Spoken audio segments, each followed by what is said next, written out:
I am the Tofu Golem. Please enjoy the video. You begin by identifying where you want the jump to land.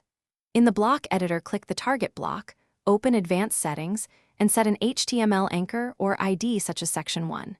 If you use Classic Editor, switch to text mode and add ID equals Section 1 to the element tag. Do this now so links have a reliable destination.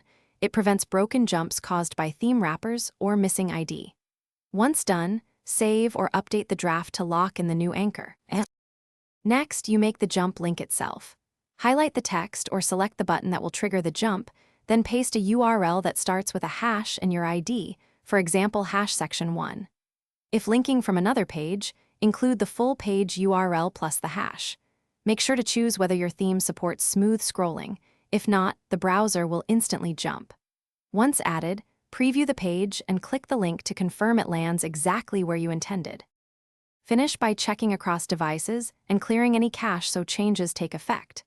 If the jump lands behind a sticky header, adjust by adding CSS like scroll margin top to the target ID or use a small JS offset.